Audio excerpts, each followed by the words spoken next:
there are plenty of things that make those relationships work, Lori, but I have to put trust at the top of the list, especially when you're talking about CEOs and the kinds of issues that they're dealing with. Without trust, that relationship will not work. You're listening to the Growth Edge Leadership Podcast, where leaders sharpen their edge and elevate their impact. Let's grow together. Well, welcome to another episode of the Growth Edge Leadership Podcast. I am your host, Laurie Baedke, and today I'm honored to welcome Dr. Suzanne de Janasz, a globally recognized leadership scholar and negotiation expert, to the show. Dr. de Janasz has served at top institutions, including a current appointment at London Business School. She's authored influential textbooks, published in Harvard Business Review, Forbes, and many other fantastic outlets, and has consulted with organizations worldwide on leadership, change management, negotiation, and mentoring. Welcome, Dr. de Janasz. Will you please fill in the blanks? In addition to your impressive professional accomplishments, what's a personal fun fact that you'd share with the audience to offer a little color commentary on you as a person? Sure. Well, this last year was a very travel-filled year. And I traveled both for pleasure as well as business and client work. I just hit number 95, the 95th country that I have spent time in. And that 95th country was Brunei. So there you have it. Fantastic. Oh, that's so fun. I love that you have been traveling, and isn't our world a beautiful place? Certainly is. It certainly Yeah. is. Well, I became acquainted with your work because I found an article that you wrote a few years ago on why CEOs need mentors. And everyone who knows me knows that I'm deeply passionate about mentorship and sponsorship and coaching. And I thought that you just so superbly articulated the importance of how senior executives still continue to need mentoring and why access to great mentors at that level can be challenging. But you've researched mentorship extensively, and your findings highlight that lonely learning at the top phenomenon. So, what fundamentally changes about learning and developing when someone becomes the CEO? It's a great question, Lori. Well, first of all, one of the reasons why that piece was, don't mean to toot my own horn, but groundbreaking is because for all the many decades of research about mentoring, the focus has been on students, in high school and college, members of underrepresented groups, women, people of color, etc. But up till that point, there hadn't been a single study that I was aware of that was published on the mentoring of CEOs. Maybe who the CEOs were mentoring, but not the mentoring of CEOs. And the reason, I believe, was because, well, you're at the apex of your career. What could you possibly need mentoring for? And so it wasn't something that was discussed, but yet when I talked with CEOs and near CEOs, this was a real challenge because, for example, some CEOs are taking that role from the CFO position, a more functionally narrow position, or they're taking that position from having run the business within Malaysia or some other country, not maybe, the entire firm. And so their experience is a little bit more stovepiped, if you will. And so they get into this position, this CEO position, and not only are there super high expectations, in fact, the average tenure of a brand new CEO, depending on if you're internally appointed or externally appointed, has been dropping steadily. And so you have no time, essentially, to turn around the company, to bring it back to profitability, and all eyes are on you, all the expectations are on you, and yet there's really no onboarding. And on top of all the expertise and experience you've had coming into this role, one of the things you haven't done is you haven't managed a diverse board. And so you have members of your board who, especially in outside the US, come from all other companies, these non-executive directors whose backgrounds are different, whose expectations are different. And so you're in the middle of this potentially, perfect storm of people having these expectations of you. And how do you know how to open up a new market? How do you know how to deal with an ethical violation, or at least person who has accused you of an ethical violation, and everything else, and the way with which, or the speed with which technology is changing. And so anyway, what we have found is that not only had there been really little attention to that in a research perspective, there's also been very little attention from organizations. And so they're making this huge investment in this new CEO, but not necessarily in their learning and growth to be able to take on this position and perform well. Yeah, man, you are so spot on. And it also then kind of highlights that importance or practical reality that while many individuals that are coaches haven't necessarily held the role um, that of the individual that they are coaching almost exclusively with mentors, the importance of being able to seek out someone who has been there, done that is a part of that equation. And in your research, you make a clear distinction between coaching and mentoring. Why is that having been there factor so critical for CEOs? Again, another great question. Back to all the pressure to perform, their time is limited, right? How much time do I have in a day, and how much time do I have to prove myself? And so, am I going to listen to some 45-year-old motivational coach? Or am I going to listen to someone who has faced the same kinds of challenges that I'm currently facing? So how am I going to spend my time? And this was something that we found was absolutely essential. And in some of the work that we did, it was not one mentor, but two. And they were chosen because they had maybe complementary experiences or expertise. And so they really valued sitting across the table from somebody who, was the chairman and CEO of some Fortune 50 company. And this was an experience that they hadn't had in the past. So to hear it from someone who'd been there and done that, let me also say, Laurie, that it's not either or, it's both and. So whereas a mentor may be coaching you across the career, or at least with the context of the career in mind, a coach could be really helpful in, presenting to the PR of, an organization, or really important when you need to speak with more gravitas. So when you can isolate a specific skill set, you might find some excellent resources in an executive coach. But as far as running a business as a CEO, they needed the folks that I spoke with, they needed to have someone that respect and the credibility and the trust, someone who'd been there and done that. Yeah, excellent points. And I'm curious if you feel like you've observed, or has your research borne out, that peer mentors for CEOs, where CEOs have the ability to, maybe they're not speaking to someone who is a former CEO, but maybe they curate a collection of peer CEOs where there's a confidential environment and that ability to share that experience, that lived experience with other individuals who are in the crucible as well. So again, I want to answer this with not either or, but both and, right? So learning from someone who is, 10, 20, 30 years older, been there, done that, and led organizations similar to the ones that you had is a special kind of support that you might get, including, by the way, the conduit to introductions to other CEOs and other people in their network, right? So as soon as I get to learn more about you, trust you, see you as somebody who is not only capable, but someone whose trust is there, right? So I'm not going to have you talk to one of my colleagues if I don't think you're going to comport yourself appropriately, right?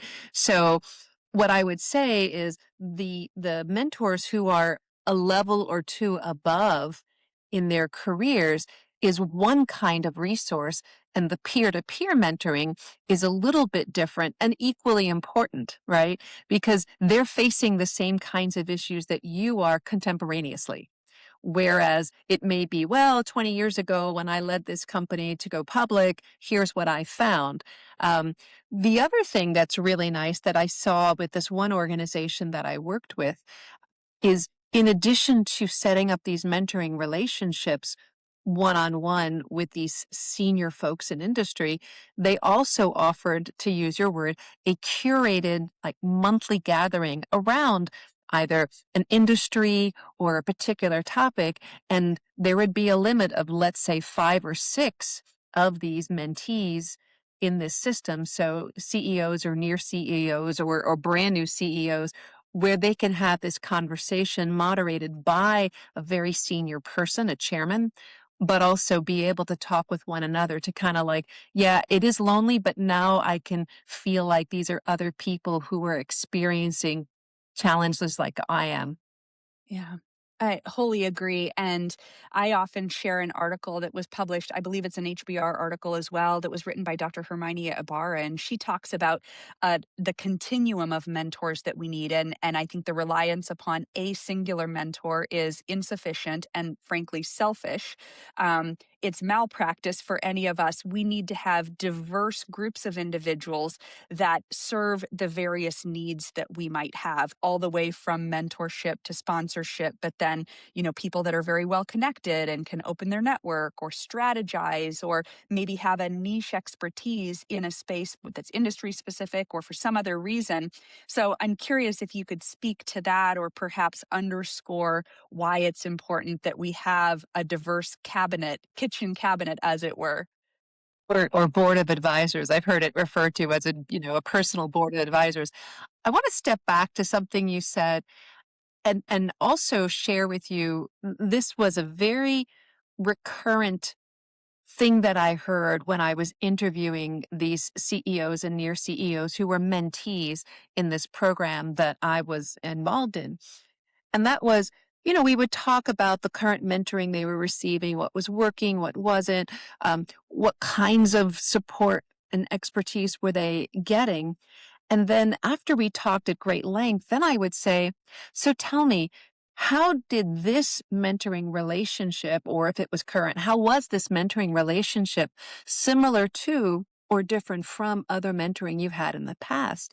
And Laurie, I can't tell you how many times one of these mentees, mostly but not exclusively men, would say, no, I've never had a mentor before. And so I said, really? Have you ever had conversations with somebody who was a sounding board for you? Oh, yeah, all the time. Or somebody who would connect you with other people in industry? Oh, yeah, all the time.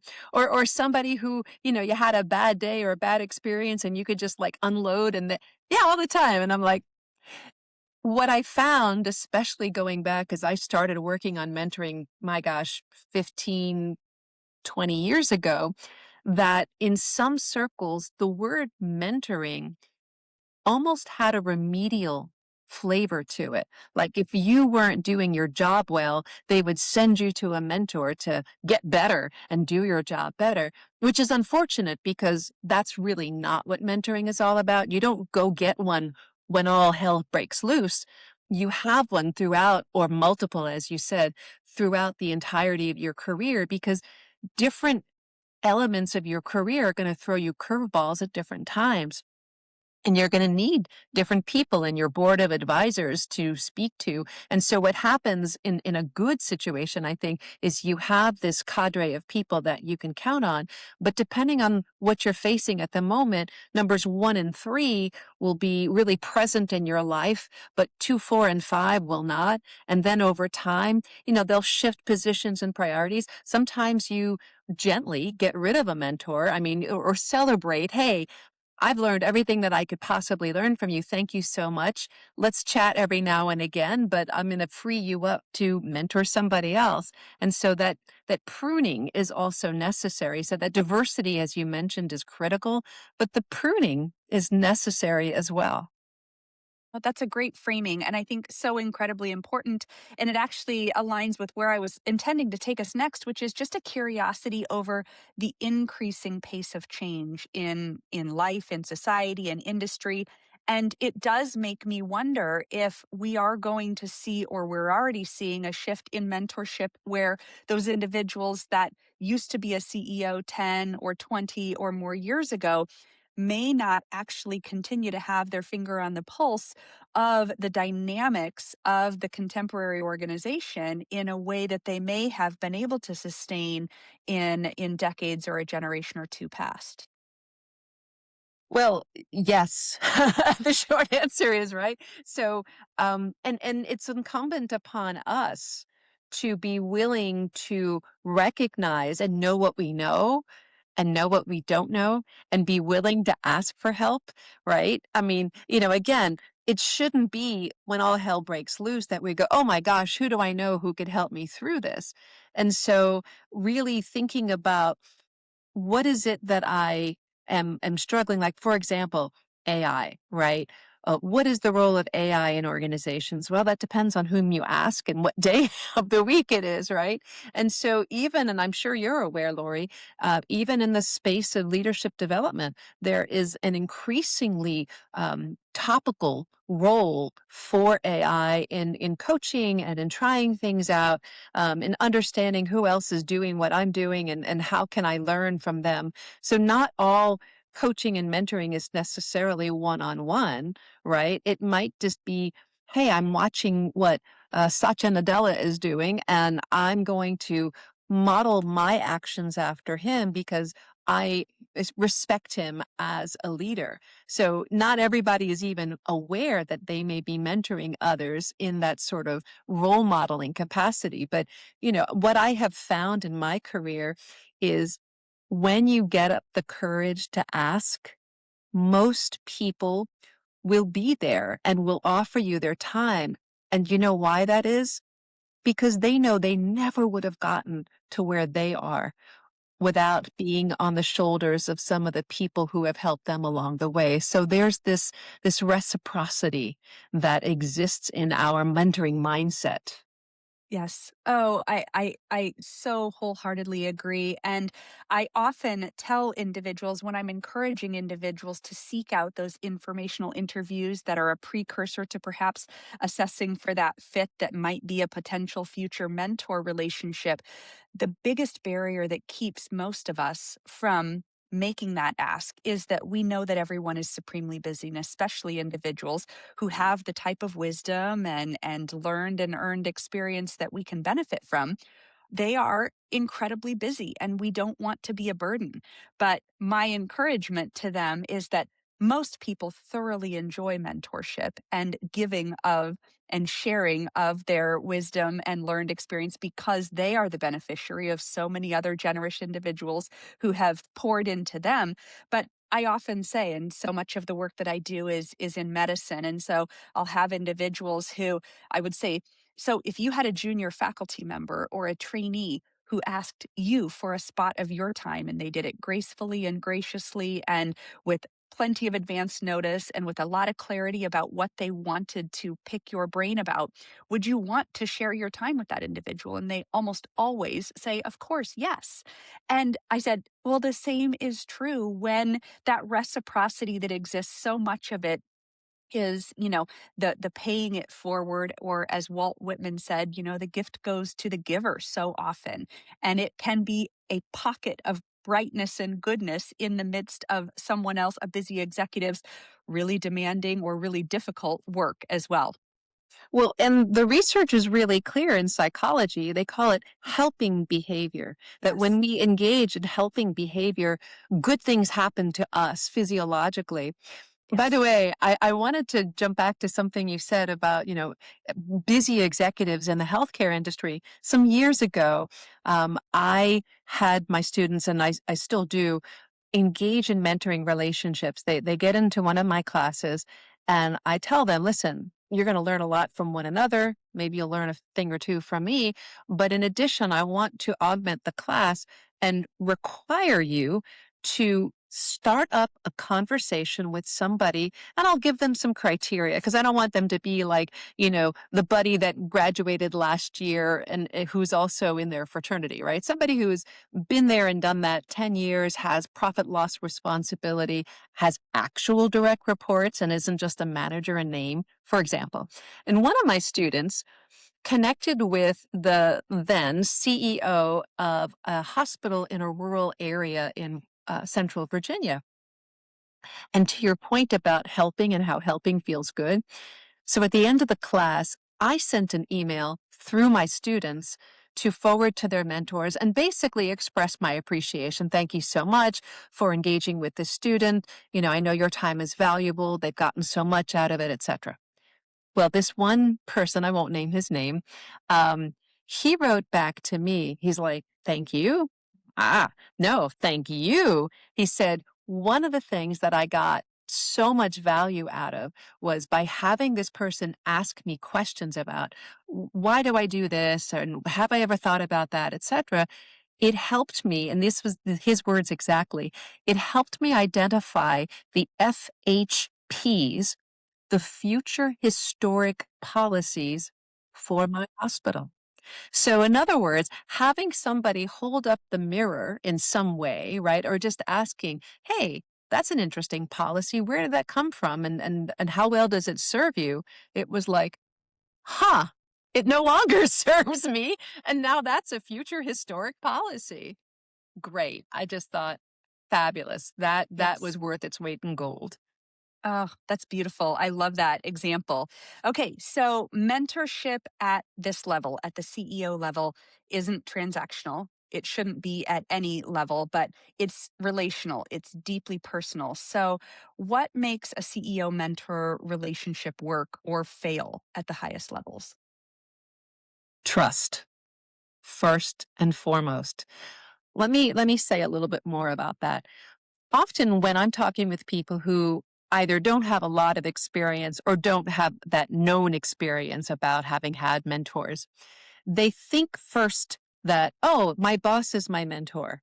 And I'm like, I mean, sure, your boss can help you, can provide some important information that you don't have to read in the employee manual, but you really don't want to have your boss as your mentor. And part of the reason is because the whole point of mentorship is learning. And if you're afraid that your boss is going to hold your weaknesses, your failures, the things that scare you against you when it comes to promotion time, raises, etc., you're not going to be honest. You're going to give a sugar-coated story. You're going to give a cleansed story about what's going on. And so if your direct boss is your mentor, where's the learning going to be? And so when you go at least step one, if not outside the organization completely, there is a place where trust can form because you're not worried about them telling your secrets, your stories, your failures to somebody else, but rather, oh, tell me more about that situation. Let's see what we can learn from it.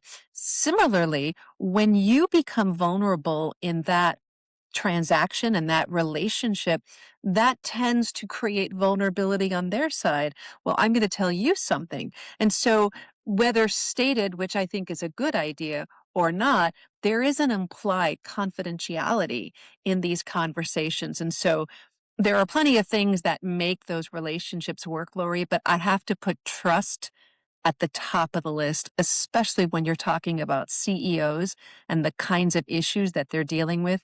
Without trust, that relationship will not work. Yeah. Oh, yes, yes, and yes. And I think one of the things that all humans struggle with and is continues to be a challenge even at the highest levels of executive leadership is some of that self-doubt, some of the cognitive biases and phenomenons that cause our minds to work against us, or even the reality that high achievers and high achieving professionals wrestle with imposter phenomenon. And so when you think about the benefit of that vulnerability and sharing, and when leaders that are incredibly credible and accomplished share with vulnerability some of their stumbles or fumbles, it is so powerful in normalizing the hardship that is inevitable for everyone, because no one comes through life or a role unscathed, especially in our current, reality where the pace of change is overwhelming at times, and the complexities and the challenges or headwinds that one might be facing. um, I think that trust and that vulnerability, while it absolutely takes an investment of time, and time, especially for the busiest, highest executives, is incredibly rare and valuable. It's an absolute must. So I'm curious, if I were to kind of shift us to the ROI of investing. Your data shows improved decision making and performance. So, what do mentors actually help CEOs to avoid, or rightfully pursue? So the ROI question is a great question. In fact, one of the CEOs, excuse me, at the time near CEO, but currently he's a CEO, said to me when I asked the question, because let me again back up and sort of broaden the context for a moment. Mentoring is one avenue for the development of CEOs, right? It's not the only one. And so some organizations will send them to Harvard or MIT or INSEAD in France for a week-long management development program or a multi-week program. But who has time for a multi-week program? And not only that, there is not so much of the just-in-time learning that happens as it does in these one-on-one conversations. So again, let me be clear. It's not either or, it's both and. And so there are a lot of ways of learning, including taking on an assignment or a role that is really not something you've done before. It's a great opportunity for learning. So there are a lot of ways that we can learn, or that senior people can learn. I just want to make sure that, we don't talk about mentoring as the only one, but in those mentoring relationships, one of the things that I think is really essential is at the start of that relationship is to have a conversation about what is and is not on the table. Who is going to learn, like, for example, if HR, back to the ROI, if HR, now, let me also back up. A lot of mentoring is free, right? But there are some organizations like the one I did this research for that actually charged for the process of making these matches between these CEOs and near CEOs of top organizations with those who were in those roles 15, 20 years ago. And so it was, I won't get into the actual amount of money, but it was a non-insignificant number. So this one person I was talking to, and we're asking about the ROI, he said, well, they could send me to MIT, they could send me to London Business School, etc. Not only is that, expensive, but what is the cost of making a mistake? What is the cost of not knowing what I'm heading into? And what is the value of this CEO's ear and willingness to have this conversation with me? And he said it was beer money. And what he meant, I love this quote. What he meant by that was the relative cost of a beer versus what you got out of that was the same kind of thing. That this investment that the company made in enabling him to have not one, but two very senior people to talk to was the equivalent of beer money. And so while I can't sit here, Laurie, and tell you, it's a multiplier or a 4.6, I can't tell you that. But there are, as you said, mistakes that would not have been made had it not been for the coaching and the counsel of somebody who had been there and done that.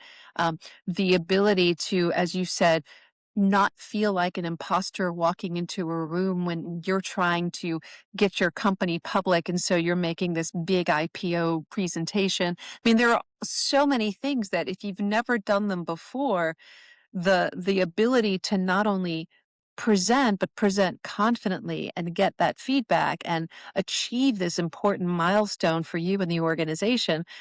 These are things that if you've not done them, you need that ability to talk with someone who's been there and done that. So I don't know if I've answered the question completely about ROI, but it's hard to nail that down, to be honest. Indeed, indeed.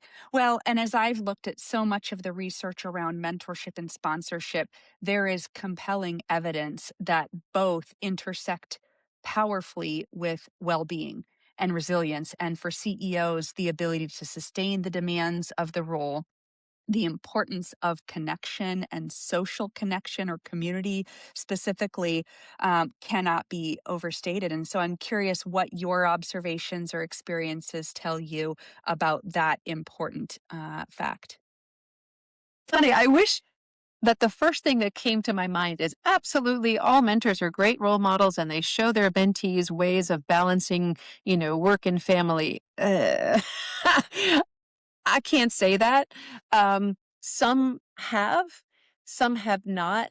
And I also will say, in my observation, and then people that I've spoken with and coached and actually interviewed for some of the research I've done, there is a little bit of a gender difference. So, for example, while there are, as we know, far fewer women than men in CEO positions, there are also far fewer, no surprise, fewer still, women who are even more senior to that available as mentors. So I don't want to sound old fashioned when I say this, but we know from the research there is a marriage penalty for women and a marriage bonus for men. So not all CEO men have wives that stay at home. I'm not going to say that that's not true, but the research again is very clear about how marriage helps or hurts men and women in their careers. So if a senior woman is speaking with a very senior man as a CEO, oh, it's really easy. All you got to do is XYZ. That's fine when you have A, those resources actually there for you, and B, you don't have a set of societal expectations where you are a bad mother if you're working full time, you're an uncommitted employee if you have children at home, like you just, the Barbie monologue, if you will. So there's also a gender difference that I don't know. I know we don't want to talk about it these days, but it's real. And it does explain why so many women have left the workforce, both during COVID and even now as well, because of some of the things that are going on in the in the country at this moment. Indeed, indeed. Oh my goodness, excellent points. Well, our time is running short, but I have one last question I'd love for you to address before we close. If there's one mindset shift that you wish more CEOs would make about mentorship, what would it be? First thing that comes to mind is to recognize that this is part of their growth and development and that it's not remedial. So to see talking with those who've been there and done that as just as important as going off to a program or sitting in a webinar or even their executive coach, that this is to be effective as a senior leader. And as you said, to be effective in balancing the many demands in the workplace and beyond, to be able to survive and thrive as a human being, not just as a CEO. So it's that mindset that we need this conversation, we need the support, we need the camaraderie, and whether they are a +1 or +2 level, or as you said, peer, all of the above to the degree that you can put that in your calendar and prioritize it. In the same way, we all say, oh, I don't have time for the gym. Well, we all have 168 hours in a week. How we spend that time is up to us. And so you put that time in your calendar and you guard it with the same importance that you guard your weekly stand-up meeting with your senior leaders. Indeed. Well, Dr. de Janasz, thank you so much for your time. Thank you for joining us to share of your research and just for all of the important work that you're putting out into the world. I'm delighted, I'm honored, and I can't wait to share this with my audience. Thank you, Laurie, and thanks for the thought-provoking questions. Thanks for listening to the Growth Edge Leadership Podcast. Until next time, stay curious, keep growing. I'm rooting for you.